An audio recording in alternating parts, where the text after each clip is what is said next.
de todos conocidos que hoy se vive una crisis, mal llamada conflicto palestino-israelí, lo que no es otra cosa que un crimen de agresión sobre una población inerme.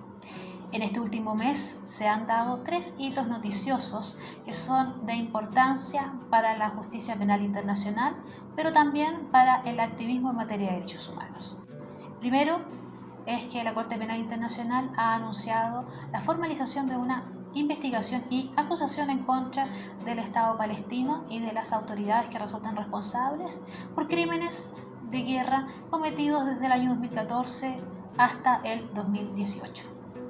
El segundo hito es que Human Rights Watch, entidad de carácter privado, pero con conciencia global y vocación de defensa de los derechos humanos, ha elaborado un contundente informe que ha provocado revuelo, en el cual denuncia expresamente que Israel comete el crimen de lesa humanidad llamado de apartheid sobre el pueblo palestino, y eso incluye tanto a los que habitan en su territorio como en el resto del mundo. Y el tercer hito es que se conoce hoy día la gravedad del trato o del maltrato en materia de salud y de acceso a la vacunación y a las medicinas para los palestinos en medio de la pandemia. Esto ha llevado a que Naciones Unidas pretenda que se declare una crisis humanitaria en la zona. En materia internacional de diálogo y activismo en pro de las víctimas de las crisis humanitarias, ya se considera por parte de Naciones Unidas, de las distintas agencias, de que Palestina esté viviendo hoy día una crisis humanitaria, uno, derivado del COVID, otra, sobre todo, agudizada por la agresión de Israel. Hay quienes, tanto de extrema derecha como de izquierda y activistas, que consideran de que es muy similar al asedio que vivió el pueblo bosnio en la masacre de Srebrenica en plena guerra de los Balcanes. En ese sentido, para evitar la propaganda que se va a empezar a divulgar en los medios internacionales, ¿cuál es el mensaje de su gobierno?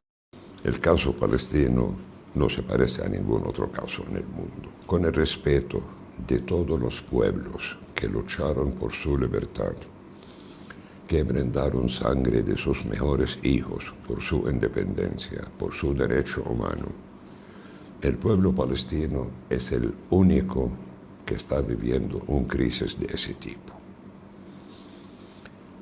Los bosnios, cuando confrontaron estos conflictos, vimos el movimiento internacional, vimos el Corte Internacional, cómo movió tan rápido para garantizar la justicia.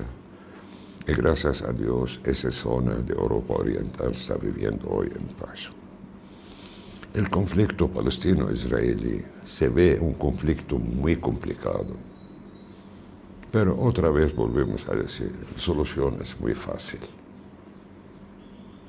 Termina la arrogancia, la indisciplina, el sentido de supremacía del pueblo escogido por Dios contra los otros pueblos.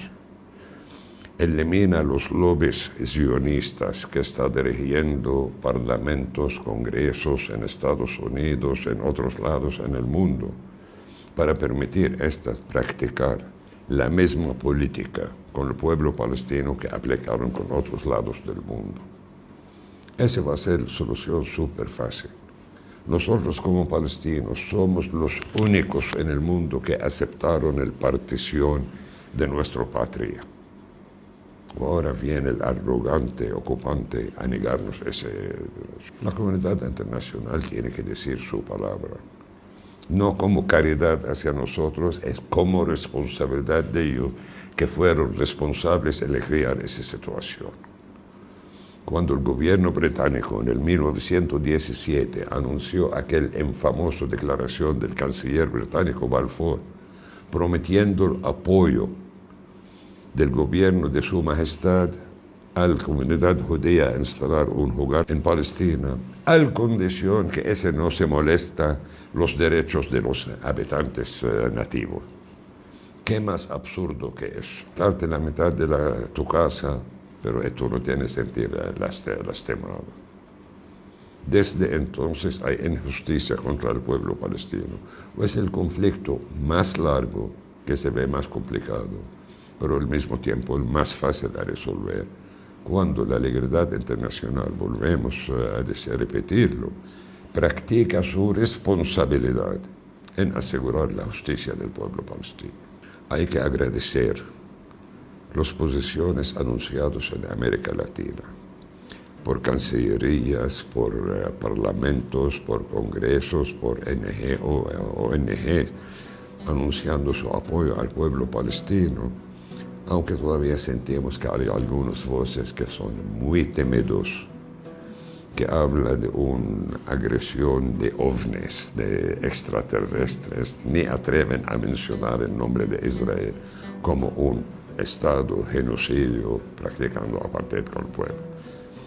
Rogamos a todos estos amigos y fuerzas políticas en América Latina o en Europa aumentar su posición un poco al lado de la justicia, porque la justicia en Palestina es una justicia por todo el mundo y por toda la humanidad.